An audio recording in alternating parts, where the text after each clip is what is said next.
time appropriate and friendly greetings. As you can tell, we're still working on the lighting, and it is just... made some adjustments yesterday, and they're still not exactly right. So we'll do some more lighting tests tomorrow. It's kind of late right now. This morning I woke up thinking about digital artifacts. And by digital artifacts, I mean those little link snippets that are left behind opposed to a YouTube video that may be in a playlist or in your own timeline somewhere, or a link to a photo on Facebook. Or those are the things that started me thinking about this. But it reminded me of this time my wife and I went to the library, and I found this book on antennas, because I'm a ham radio operator and I like antennas. They're fun. I wanted to read this book to get a better depth of understanding of some principles behind design. So, in going through this book, I found a bookmark from several years ago. It was just a sliver of paper with some dates for an event. And I jokingly grabbed a piece of post-it note, wrote on this post-it note, artifact found, gave a date, gave a description, plugged it on the back of it, took pictures, put it in the book, and gave it back to the library.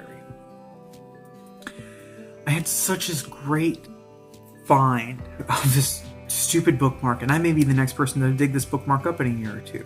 I don't know. It could be gone next time, and whoever finds it could have just thrown it away. We don't know, but it's an artifact. And the digital artifacts that really got me to think about this were some conversational YouTube videos between me and someone else, and actually that was originally given to me a couple of days ago was another one that I was thinking about it. And it's what happens in a year, 2 years, when someone comes through this and maybe clicks that link and the video is still there. There's conversational pieces between 2 or 3 of those, at least in my own account, between me and someone else.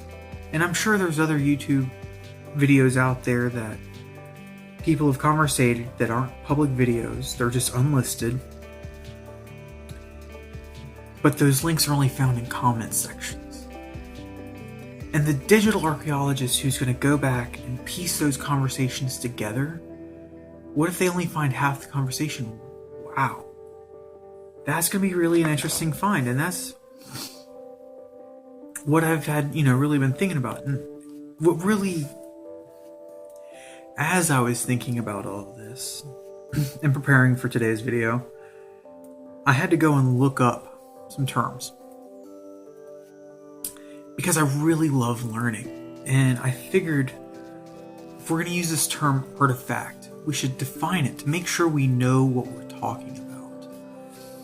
An artifact, the number one definition on dictionary.com, an object made by human beings, especially with a view to subsequent use. So yeah, videos can be definitely viewed for subsequent use. Training, conversations to remind you of what was said.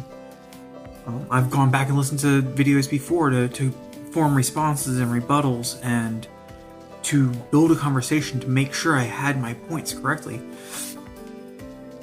But I continued to define this word.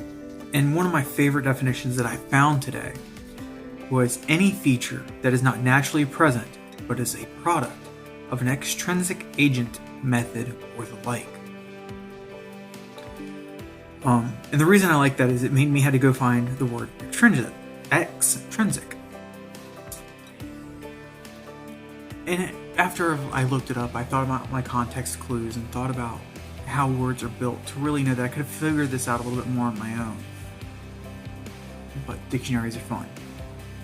Extrinsic, not part of the essential nature of someone or something coming or operating from outside. And this is where artifacts becoming great for me, because I've thought about digital artifacts. I think about physical artifacts that are spurious.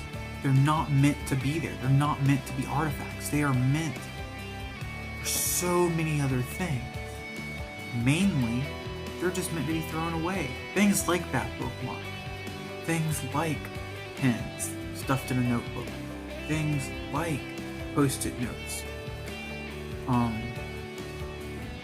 The other night, my wife and I were in bed. She saw that I had some passages highlighted in a Bible that we were reading. She asked me why I had highlighted, and I said these were parts that were important to me.